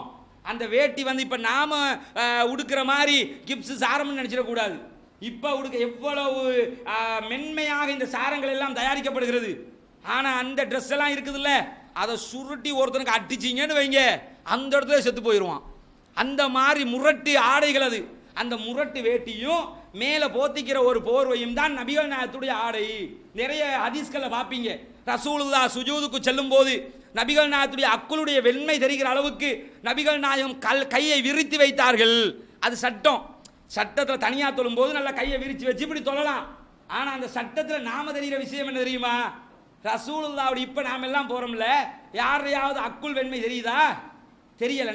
நம்முடைய ஆடை அவ்வளவு வசதியாக இருக்குது. ரசூலுல்லாஹ்வுடைய ஆடை ஒரு போர்வை மட்டும்தாங்க. அதை போத்தினோம்னு சொன்னா ரசூலுல்லாஹ் சுஜூதுக்கு போகும்போது அக்குளுடைய வெண்மை தெரியும். பல சந்தர்ப்பங்களில் ரசூலுல்லாஹ் சஹாபிய பெண்மணிகளுக்கு சொல்லுவார்கள், பெண்களே, சுஜூதில் இருந்து ஆண்கள் எழும்பினதுக்கு பிறகு கொஞ்சம் நேரம் தாழ்த்தி நீங்கள் எழும்புங்கள் அப்படிம்பாங்க. ஏன் சொல்லுவாங்க தெரியுமா? சஹாபாக்களுடைய ஆடைகள் குறை உள்ளதாக இருக்கும், உடுக்கிறதுக்கு ஆடை இல்லை, குறையுள்ள ஆடைகள், அந்தரங்க பகுதிகள் தெரிந்துவிடக் கூடாது என்பதற்காக பின்னாடியே சொல்லுவாங்க. இப்போ நமக்கு இடம் பத்தல, அதனால கீழே இருக்கிறாங்க. பின்னாடியே தொழுகிற காரணத்தினால சஹாபாக்கள் எழும்பியதற்கு பிறகு நீங்க எழும்புங்கம்பாங்க. இந்த நிலைதான் நபிகள் நாயகத்துடைய தோழர்களுடையவும் ஆடை முறையாக இருந்தது. ரசூலுல்லாஹ் வீட்டில் இன்னொரு சந்தர்ப்பத்தில் நபி தோழர்கள் சொல்கிறார்கள், நபிகள் நாயகம் ஸல்லல்லாஹு அலைஹி வஸல்லம் வீட்டில் தட்டுக்களே இல்லை, சாப்பிடுகிற பிளேட் இருக்குது இல்லையா, சாப்பிடுவாங்க ரசூலுல்லாஹ், ரொட்டி தான் சாப்பாடு. ஒரு நாள் ஜாபிர் இப்னு அப்துல்லா ரலியல்லாஹு அன்ஹு பாதையிலே வந்து கொண்டிருக்கிறார்களாம். ரசூலுல்லாஹ்வும் வர்றாங்க, பார்த்து கேட்குறாங்க, ஜாபிரே எங்க போறீங்க? இல்லை யார் ரசூலுல்லாஹ், சும்மா அப்படி போய்கிட்டு இருக்கிறேன். அப்படியா, வாங்க ஒரு பையன் நம்ம கையை பிடிச்சிக்கிட்டே வர்றாங்க, ஒன்றுமே பேசலை, கையை பிடிச்சிக்கிட்டு வர்றாங்க. நேர வீட்டுக்குள்ளே வந்து, என்னம்மா சாப்பிட்றதுக்கு என்ன இருக்குது? 3 ரொட்டிகள் இருக்கிறது அப்படிங்கிறாங்க. ரோட்டில் போனாரு, ரசூலுல்லாஹ்வுடைய விருந்தோம்பலை பார்க்குறீங்களா? எப்படி ரசூலுல்லாஹ் நடந்து கொள்றாங்கன்னா, நாம இப்படி நடந்து கொள்வோமா? ரசூலுல்லாஹ் கூட்டிக்கிட்டு போய் வீட்டுக்குள்ளே போனதோட 3 ரொட்டி இருக்குது, அவரை உட்கார வைக்கிறாங்க, இந்த பக்கம் ரசூலுல்லாஹ் உட்கார்றாங்க, 3 ரொட்டியை கொண்டு வாங்கங்கிறாங்க, கொண்டு வந்து வைக்கப்படுகிறது. எதில்? ரொட்டியை வைப்பதற்கு தட்டுக்கள் இல்லை, பிளேட் இல்லை. ரசூலுல்லாஹ் வீட்டில் நாற்ற ஜனாதிபதி கேட்டால் என்ன யோசனை பார்த்தீங்களா? இப்படி ஒரு ஜனாதிபதியை பார்க்க முடியுமா? நாற்ற ஆட்சியாளர் வீட்டில் சாப்பிட்றதுக்கு பிளேட் இல்லை. இப்போ பிளேட் இல்லைன்னா ஏற்கனவே சொன்னாங்க அந்த மாதிரி ஆயிரும். இந்த காலத்தில் ஒருத்தன் வீட்டில் பிளேட் இல்லைன்னா, ஆமாம் பிளேட் இருக்கா, சாப்பிட்ற டைமுக்கு மட்டும் டைமுக்கு வந்து டைமுக்கு போகும் அப்படின்றவாங்க. பிளேட்டுக்கு பதிலாக ஃப்ளைட்டே வச்சிருக்கிற காலம் தானே இது. அப்போ அந்த அளவுக்கு இந்த காலத்து ஆட்சியாளர் இருக்கும்போது சாப்பிட்றதுக்கு தட்டு இல்லை, ஒரு விரிப்பு இருக்குது, விரிப்பில் தான் ரசூலுல்லாஹ் தன்னுடைய அந்த ரொட்டியை வைப்பாங்களாம். ஒரு ரொட்டியை ஜாபிர் பின் அப்துல்லா ரலியல்லாஹு அன்ஹு கொடுக்குறாங்க, இன்னொரு ரொட்டியை ரசூலுல்லாஹ்வுக்கு எடுக்கிறாங்க, மீதி இன்னொரு ரொட்டி இருக்குது, அதை ரெண்டா உடைக்கிறாங்க. உடைச்சி இந்த பாதியை நீங்கள் வச்சுக்கிறீங்க, இந்த பாதியை நான் வச்சுக்கிறேன். வீட்டில் 3 ரொட்டி இருக்குது, விருந்தாளியாக கூட்டிட்டு வந்தாங்க, 1.5 ரொட்டி அவருக்கு, 1.5 ரொட்டி எனக்கு, இருக்கிற குழம்ப கொண்டாந்து வைங்கம்மா, சாப்பிட்டு நல்லபடியாக வயிறாறு சாப்பிட்டுட்டு போங்க அப்படிங்கிறாங்க. யோசிச்சு பாருங்க, ரசூலுல்லாஹி ஸல்லல்லாஹு அலைஹி வஸல்லம் அவங்க இது மாதிரி ஒரு வாழ்க்கை ஒரு மனுஷனால் வாழ முடியுமா? நபிகள் நாயகம் அவர்களை போன்ற ஒரு மனித புனிதரால் மாத்திரம்தான் இப்படியான ஒரு வாழ்க்கையை வாழ முடியும். இந்த உலகத்துக்கே நேர்வழி காட்டி என்றால் சாதாரணமா? நாம் எப்படி நினைச்சிடக்கூடாது, நபிகள் நாயகத்துடைய அருமை பெருமை தெரியாமல் இருக்கிறோம். நபிகள் நாயகம் ஸல்லல்லாஹு அலைஹி வஸல்லம் சில பேர் கேட்கிறான்ல, அத்தை யாத்திரை விரலாற்றணும் போது விரலாட்டிகள் அப்படிமா, நமக்கு கொழுப்பு பிடிச்சா விரலாட்டிக்கிட்டு இருக்கிறோம். அத்தை யாத்திரை விரலாட்டுவதை கூட இத்தனை சண்டை நடக்கிறது என்றால் எதுக்கு கேட்குறாங்க? இதுக்கெல்லாம் எஸ்எல்டிஜே, எங்க சண்டை வந்தாலும் எஸ்எல்டிஜே தாங்க அப்படிம்பாங்க. தௌஹீத் ஜமாத்துக்காரனுக்கு எல்லா இடத்துலையும் சண்டை தான். எதுக்கு சண்டை பிடிக்கிறோம்? நபிகள் நாயகத்துடைய மனித புனிதருடைய அந்த பண்புகள், பண்பாடுகள், செயல்பாடுகள் நம்முடைய உள்ளத்தில் ஆழமாக ஊடுருவிவிட்டால் ரசூலுல்லாவை அணுவணுவாக பின்பற்ற வேண்டும் என்ற அந்த ஆசை, ஆர்வம் மேலிட்டு விடும். அதுதான் ஈமான். ஈமான் என்றா என்ன? இது ஒரு சின்ன விஷயம், இது ஒரு பெரிய இது பார்க்கறது இல்லை. ஈமான் இஸ்லாத்தை பொறுத்த வரையில எது சொன்னாலும் ரசூலுல்லாஹ் சொல்லிவிட்டார்கள், அவ்வளவுதான். ஒரு யுத்த களத்தில் நபிகள் நாயகம் ஸல்லல்லாஹு அலைஹி வஸல்லம் அவங்க சஹாபாக்களை பார்த்து ஒரு விஷயம் சொல்கிறார்கள். நம்மளுக்கு பார்த்தா ஒரு சின்ன விஷயமா தான் தெரியும். என்ன சொல்றாங்க தெரியுமா? இந்த உஹது மலைக்கு பின்னால் இருந்து சொர்க்கத்தினுடைய வாடையை நான் நுகர்ந்து கொண்டிருக்கிறேன் அப்படிங்கிறாங்க. இதை சொன்னது மட்டும்தாங்க. ஒரு நபித்தோழர் வந்து கேட்கிறார், அல்லாஹ்வின் தூதர் அவர்களே, இந்த போரிலே நான் கொல்லப்பட்டால் என்னுடைய நிலை என்ன? சொர்க்கம் நுழைவேனா? கண்டிப்பாக நீ சொர்க்கம் நுழைவாய். எப்படி கேட்கிறார் தெரியுமா? கையில் கொஞ்சம் ஈச்சப்பழம், கடலை சாப்பிட்ற மாதிரி ஈச்சப்பழத்தை சாப்பிட்டு யார சொல்லலாம், இதில் நான் ஜெயிச்சேன்னு சொன்னா, மரணிச்சேன்னு சொன்னா எனக்கு சொர்க்கமானு கேட்குறாங்க. ஆமா சொர்க்கம், அந்த ஒரு வார்த்தை தான். எல்லா ஈச்சப்பழத்தையும் தூக்கி போட்டுட்டு அறிவாலை எடுத்துக்கிட்டு போய் யுத்தத்தில் மாண்டு போறார், யுத்தத்திலே மரணித்து விடுகிறார். அடுத்த நாள் யுத்தத்திற்கு பிறகு மரணித்தவர் யார் என்று தேடி பார்க்கிற போது இவர்தான் ஹந்தலா என்று தெரிய வருகிறது. யார் தெரியுமா? அவரை மலக்குமார் குளிப்பாட்டினார்கள் என்று ஹதீஸ்களில் பார்க்கிறோம். ஏன் தெரியுமா? முதல் நாள் மனைவியோடு குடும்ப வாழ்க்கையில் ஈடுபடுகிறார். குடும்ப வாழ்க்கையில் ஈடுபட்டவர் குளிக்காமல் யுத்தத்திற்கே நேரடியாக வந்திருப்பார். ரசூலுல்லாஹ் சொல்லுவார்கள், அவரை மலக்குமார் குளிப்பாட்டினார்கள். எதுக்காக வந்தார் இப்படி? ஒரு சின்ன நம்மளை பொறுத்தவரையில உஹது மலை அடிவாரத்தில், உஹது மலைக்கு பின்னாடி சொர்க்கத்தினுடைய வாசையை நுகர்ந்தேன்னு ரசூலுல்லாஹ் சொன்னாங்க. அவர் யுத்தத்தில் போய் மௌத்த, இப்படித்தான் நாம நினைப்போம். ஆனா சஹாபாக்குடைய நிலை அப்படியா? ரசூலுல்லாவை உளப்பூர்வமாக ஈமான் கொண்டு விட்டால், ரசூலுல்லாஹ் தான் எங்களுடைய உயிர் என்று நம்பிவிட்டால், நபிகள் நாயகம் செய்கிற ஒரு சிறு காரியம் கூட நமக்கு மிகப்பெரிய காரியமாக தெரியும். அதனால் தான் பிலால் போன்ற நபித்தோழர்கள் அவ்வளவு கேவலப்படுத்தப்பட்டும், அவ்வளவு அசிங்கப்படுத்தப்பட்டும் இந்த மார்க்கத்தை விட்டு அணுவளவும் போகல, இந்த மார்க்கத்தை விட்டு பிசகல. எந்த அளவுக்கு பிசகல? கழுத்தில் கவுத்த மாட்டி மக்காவினுடைய அந்த கல்பாறைகளில் அவரை இழுத்து கொண்டு செல்லுமாறு சிறுவர்களுக்கு விளையாட்டு பொம்மையாக ஆக்கி விடுவார்கள். இழுத்து கொண்டு போவாங்க. மக்காவை போய் யோசிச்சு பாருங்க. இப்பயாவது மக்காவில் ஏசி இல்லாமல் இருக்க முடியுமா சொல்லுங்க? உம்ராவுக்கு போயிருப்பீர்கள், ஹஜ்ஜுக்கு போயிருப்பீர்கள். மதீனா கொஞ்சம் இனிமையா இருக்கும், மதீனாவில் கொஞ்சம் தாக்கு பிடிக்க முடியும். மக்காவில் இன்றைக்கும் ஏசி இல்லாமல் மக்காவில் இருக்க முடியாது. அந்த அளவுக்கு கற்பாறைகள் நிறைந்த பகுதி அது. அங்கே எதுவுமே விளையாது, எல்லாம் இறக்குமதி தான். விளையிறதுக்கு பூமி இல்லை, அங்கே எல்லாம் கற்பாறைகள். இன்றைக்கும் பார்த்தீங்கன்னா கற்பாறைகளை உடைச்சி உடைச்சி உடைச்சி தான் அத்தனை பில்டிங்களும் உருவாக்கிட்டு இருக்குது. காபத்துல்லாவுடைய அந்த காபத்துல்லா அமைந்திருக்கிற பகுதி இன்னைக்கு நாம் அப்படி பார்க்கிறோம். ரசூலுல்லாவுடைய காலத்தில் அப்படியா இருந்துச்சு? அது அவ்வளவு கற்பாறைகள் நிறைந்த பகுதி அது. அந்த கற்பாறைகளில் கழுத்திலே கயிற்றை மாட்டிவிட்டு சிறுவர்களுக்கு விளையாட்டு பொம்மையை போன்று இழுத்துக்கொண்டு அலையுங்கள், இவனை துன்புறுத்துங்கள் என்று சொல்லுவார்களாம். அத்தனை பேரும் இழுத்துக்கொண்டு அலைவார்களாம். அஹதுன் அஹதுன் அஹதுன் என்றே சொல்லுவார். ஒருவன் ஒருவன் ஒருவன், அந்த அல்லாஹுதான், அவனுக்காகத்தான் நான் இருக்கிறேன், நீ என்ன செஞ்சாலும் பிரச்சனை இல்லை. நாம் நினைக்கிறோமே விரலாற்ற விஷயத்துக்கு சண்டை பிடிக்கிறான், ஒரு குனூத்து விஷயத்துக்கு பிரச்சனை, ஊருக்குள்ள இவங்களால சர்ச்சரவு சண்டை, இது நமக்கு பெருசா தெரியுது. சஹாபாக்கள் எப்படி இருந்தார்கள் பெருசா தான் தெரியும். யாருக்கு பெருசா தெரியும்? கொள்கைவாதிகளாக இருந்தால் ஒரு விரலாட்டுகிற விஷயம் முக்கியமானதுதான், நெஞ்சிலே தக்பீர் கட்டுகிற விஷயம் முக்கியமானதுதான். சொல்லுவாங்க, கொஞ்சம் கீழே கட்டினா என்னப்பா அது உனக்கு, எங்களுக்கு அது சரி வராது. நபிகள் நாயகத்தை நேசிப்பவர்கள் நபிகள் நாயகம் செய்ததை போன்றெல்லாம் செய்ய வேண்டும் என்று ஆசைப்படுவார்கள். அதுதான் ரசூலுல்லாவை நேசிப்பதின் உச்சகட்டமாக இருக்கும். அதைத்தான் சஹாபாக்கள் அத்தனை பேரும் செய்தார்கள். ஒரு சஹாபி 2 சஹாபி அல்ல. எந்த அளவுக்கு கேட்டா ஜுபைர் இப்னு அவ்வாம் ரலியல்லாஹு அன்ஹுடைய முதுகுல பின்பகுதியால அப்துல்லா இப்னு ஜுபைர் ரலியல்லாஹு அன்ஹு விளையாடுவார்களாம். மகன் அப்துல்லா இப்னு ஜுபைர் இஸ்லாமிய வரலாற்றில் ஒரு முக்கியமான நபித்தோழர் இவர். இவருடைய தாயார் அஸ்மா பின்த் அபீபக்கர் அவர்கள் தான் இஸ்லாமிய வரலாற்றில் இறுதியாக மரணித்த சஹாபிய பெண்மணி. 100 வயசுல மௌத்தா போவாங்க. இந்த அஸ்மாவினுடைய மகன் அப்துல்லா இப்னு ஜுபைர் ரலியல்லாஹு அன்ஹு அவர்கள் தன்னுடைய தகப்பனார் ஜுபைர் இப்னு அவ்வாம் ரலியல்லாஹு அன்ஹு அவர்களுக்கு பின்னால் இருந்து விளையாடுவார்களாம். எதுல விளையாடுவாங்க தெரியுமா? அப்துல்லா ஜுபைர் இப்னு அவ்வாம் ரலியல்லாஹு அன்ஹுடைய முதுகுகளில் இருக்கிற ஓட்டைகளுக்குள் நான் கையை விட்டு விளையாடுவேன். எதனால் ஏற்பட்ட ஓட்டை? யுத்த காலத்திலே ஏற்பட்ட தாக்குதல்கள், எதிரிகள் தாக்கினதுனால முதுகுகளில் ஓட்டையை பெர்மனண்டா விழுந்திருக்கும். அப்படியே அந்த ஓட்டைகள்ல கையை விட்டு நான் விளையாடி இருக்கிறேன் என்கிறார்கள். யோசிச்சு பாருங்க, எதுக்காக இந்த கஷ்டம் எல்லாம் பட்டாங்க? இந்த ரசூலுல்லாஹி ஸல்லல்லாஹு அலைஹி வஸல்லம் அவர்கள் இந்த உலகத்திலே நிகழ்த்தி காட்டிய அற்புதமான ஆட்சி முறை இருக்கிறதே, எந்த ஒரு மனிதனாலையும் அதை செய்ய முடியாது. ஒரு சில செய்திகளை சொல்லி முடித்துக் கொள்கிற சந்தர்ப்பத்திலே நபிகள் நாயகம் ஸல்லல்லாஹு அலைஹி வஸல்லம் உடைய வீட்டுக்கு சஹாபாக்கள் போறாங்க. போய் பார்த்தா ரசூலுல்லாஹ்வுடைய வீட்டு நிலைமை எப்படி இருக்குன்னு தெரியுமா? ஆடை இப்படி, ரசூலுல்லாஹ்வுடைய உணவு இப்படின்னா வீட்டு நிலைமை எப்படி? கூலங்கள் நிரப்பப்பட்ட ஒரு தலையணை தான் நபிகள் நாயகத்தின் தூங்குகிற தலையணையாக இருக்கும். நம்ம வீட்டு தலையணை இப்படியா? ஒரு ஜனாதிபதி வீட்டு தலையணை இப்படியா? பார்க்கிறோமா இல்லையா? கடாஃபி அழிக்கப்பட்டான். கடாஃபியினுடைய வீட்டுக்குள்ள இருந்து எத்தனை தங்க கட்டில்கள் எடுக்கப்பட்டது. தங்கத்திலே உருண்டு பரண்ட ஒரு ஆளாக அவனுடைய ஆட்சி அமைந்திருந்தது.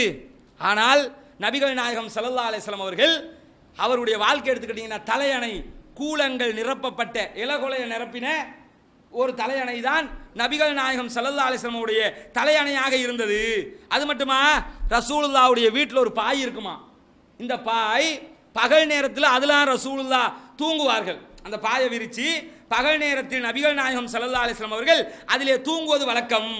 இது அந்த நேரத்தில் நபிகள் நாயகம் ஸல்லல்லாஹு அலைஹி வஸல்லம் அவருடைய முதுகுல அந்த பாயினுடைய அடையாளங்கள் பட்டு விடுகிறது.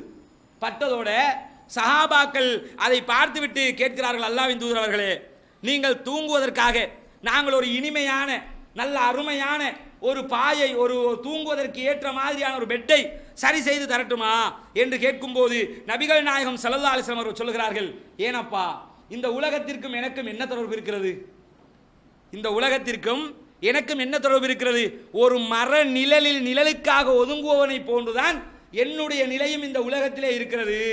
ஒரு மரத்துல நிழல்ல வெயிலுக்கு ஒதுங்குற மாதிரி நானும் அப்படி ஒதுங்கிட்டு போறதுக்கு வந்திருக்கிறேனே தவிர இந்த உலகத்துல நிரந்தரமாக வாழ்வதற்கு நான் வந்தவன் அல்ல. இந்த ஆட்சி நேர்த்தியான ஆட்சியா அமைவதற்கு காரணமே அது உலக பற்றின்மை. எனக்கு எதுவுமே தேவையில்ல, மக்களுக்கு போய் சேரணும். இந்த ஒரே எண்ணம், அல்லாஹ் எனக்கு மறுமையில் சொர்க்கத்தை தர வேண்டும் என்ற அந்த ஆழமான எண்ணம் தான் நபிகள் நாயகத்தை இந்த அளவுக்கான ஆட்சியை செய்ய வைக்கிறது. ரசூலுல்லாஹ் பகல் நேரத்தில் எந்த பாயை தூங்குவதற்கு பயன்படுத்துவார்களோ அந்த பாய் இரவு நேரத்தில் எதுக்கு பயன்படும் தெரியுமா? நபிகள் நாயகத்தின் வீட்டு கதவாக பயன்படும். பகல் நேரத்தில் தூங்குறதுக்கு பாய், இரவு நேரத்தில் அந்த பாய் தான் ரசூலுல்லாஹ்வுடைய வீட்டு கதவாக இருக்கும். இது மாதிரி ஒரு ஜனாதிபதி எங்கேயாவது வாழ்க்கையில் கேள்விப்பட்டிருக்கிறீங்களா? பார்க்க முடியுமா? யோசிச்சு பாருங்க, சிந்திச்சு பாருங்க. இதெல்லாம் சிந்திக்க வேண்டும். ஏன் தெரியுமா? இப்படியான ஒரு தூதரைத்தான் நாம் பின்பற்றி கொண்டிருக்கிறோம் என்ற கண்ணியம் நமக்கு இருக்கிறது. ரசூலுல்லாஹ்வை பின்பற்றுறதுன்னா அது சாதாரண விஷயம் இல்லைங்க, அது தனி கௌரவம். இன்னைக்கு ஒரு கூட்டம் மதுகவை பின்பற்றுதோம். நாங்கள் ஷாஃபி இமாம், நாங்கள் ஹனபி இமாம், நாங்கள் ஹம்பலி, மாலிகி, இப்படி சொல்லிக்கிட்டு இருக்கிறானா இல்லையா? இன்னும் கொஞ்சம் பேர் நாங்க காதிரியா, நாங்க நக்ஷபந்தியா, நாங்க அந்த தியா இந்த தியான்னு சொல்லிக்கிட்டு இருக்கிறானா இல்லையா? இதெல்லாம் கேவலமாக நினைக்க வேண்டும். அடே, யாரை பின்பற்றிக்கிட்டு இருக்க? காதிரியாங்கிறது உனக்கு பெருமையா? சாதுலியாங்கிறது உனக்கு பெருமையா? நபவியாங்கிறது உனக்கு பெருமையா? நக்ஷபந்தியாங்கிறது உனக்கு பெருமையா? சிறுமை அல்லவா இது? நாங்கள் ஷாஃபி இமாமுடைய ஆட்கள் என்பது உங்களுக்கு கௌரவமா? நாங்கள் ஹனவி இமாமை பின்பற்றுகிறோம் என்பது பெருமையா? நாங்கள் ஹம்பலி இமாமுடைய ஆட்கள் என்பது நமக்கு ஒரு வழிகாட்டலா? நாங்கள் நபிகள் நாயகத்துடைய ஆட்கள். சொல்லி பாருங்கள், நபிகளார் ஸல்லல்லாஹு அலைஹி வஸல்லம் அவர்கள் ரசூலுல்லாஹ்வை நாங்கள் பின்பற்றுகிறோம் என்று சொல்வதற்கு நாம் அத்தனை பேரும் ஆசைப்பட வேண்டும். நீங்கள் யார்? நாங்கள் முஸ்லீம்கள். யாரை பின்பற்றுகிறீர்கள்? முகம்மதை பின்பற்றுகிறோம். உங்களுடைய வழிகாட்டுறது திருமறை குர்ஆன். இந்த வார்த்தையை சொல்றதுக்கு அப்படி சொல்ற எவனுக்கும் பயம் இருக்காதுங்க. இன்னைக்கு ஜும்மாவுல கூட சொன்னமா இல்லையா? இந்த பள்ளிவாசல் பிரச்சனைகள் எல்லாம் வரும்போது போய் மண்டிட்டு நிற்கிறானா இல்லையா? காரணம் என்ன? வழிகாட்டுதல், பின்னால் உள்ள வழிகாட்டுதல் மதுகபாக இருக்கும், பின்னால் உள்ள வழிகாட்டுதல் தரீகாவாக இருக்கும். குர்ஆன் சுன்னாவாக இருந்தால் எந்த மத குருட்டையும் அடிமைப்பட மாட்டீங்க, எவனுக்கும் கீழே போய் மண்டிட மாட்டீங்க, உறுதியாக நிற்போம். அப்படித்தான் சில பேர் சொல்லுவாங்க, இவன் அறப்படிச்சவங்க, சொல்லிட்டு போ. உன் பார்வையில் அறப்படிச்சவன்னா குர்ஆன் சுன்னாவை நிலைநாட்டுவது அறப்படிப்பு என்றால் பிரச்சனை இல்லை, தாங்கிக் கொள்கிறோம். அப்படி யோசிக்கணும். அந்த அளவுக்கு நபிகளார் ஸல்லல்லாஹு அலைஹி வஸல்லம் அவர்கள் இந்த உலகத்தில் வாழ்ந்து காட்டினார்கள். இறுதியாக சொல்லுகிறேன், இந்த உலக வரலாற்றில் எத்தனையோ அரண்மனைகளை பார்த்திருப்பீர்கள். உலக வரலாற்றில் ஒரு அரசாங்கத்தினுடைய தலைமை பீடத்தை சொந்த பணத்திலே கட்டி தலைமை பீடத்தை நிகழ்த்திய ஒரே தளபதி இருப்பார்கள் என்றால் அது முகமது நபி ஸல்லல்லாஹு அலைஹி வஸல்லம் அவர்கள் மாத்திரம்தான். ரசூலுல்லாஹ் மஸ்ஜிது நபவியை கட்டுவதற்காக இடம் தேடிக்கொண்டு செல்கிறார்கள். 2 சிறுவர்களுக்கு சொந்தமான இடம் அது. போய் கேட்கிறாங்க, இந்த இடத்தை தாங்க, நாங்கள் ஒரு பணி செய்ய வேண்டி இருக்கிறது. அந்த சிறுவர்கள் தர மறுக்கிறார்கள். தந்தா சும்மா தான் தருவோம்ங்கிறாங்க. அவங்களும் எப்படி? நபிகள் நாயகமே தந்தால் சும்மா தருவோம், காசு பணத்துக்கு தர முடியாது. ரசூலுல்லாஹ் பணம் கொடுத்து வலுக்கட்டாயமாக வாங்குகிறார்கள். அவங்கள்ட்ட சும்மா எடுக்கல, பணம் கொடுத்து வலுக்கட்டாயம் பணத்தை வச்சுக்க, இடத்தை தா என்று சொல்லி வாங்குறாங்க. அந்த இடத்தில் தான் மஸ்ஜிது நபவி அமைக்கப்பட்டது. நபிகளார் ஸல்லல்லாஹு அலைஹி வஸல்லம் உடைய மனைவிமார்களுக்குரிய வீடுகள் எல்லாம் அமைக்கப்பட்டது. ரசூலுல்லாஹ்வுடைய சொந்த இடம். உலக வரலாற்றில் இன்றைக்கு மஸ்ஜிது நபவியை பார்க்குறீங்க. உலக வரலாற்றில் இஸ்லாமிய சாம்ராஜ்யத்தின் முதல் தலைமை பீடம் அதுதான் ஜனாதிபதி மாளிகை, அதுதான் அதிபருடைய இருப்பிடம், அதுதான் ஆட்சியாளருடைய ஆட்சி கொட்டில். அந்த இடத்தை காசு கொடுத்து சொந்த பணத்தில் தான் ரசூலுல்லாஹ் வாங்கினாங்க, மக்களுடைய பணத்தில் வாங்கல. சொந்த பணத்தில் வாங்கி அந்த இடத்தில் ஆட்சி செய்து அதை கூட தனக்காக வைத்துக் கொண்டார்களா?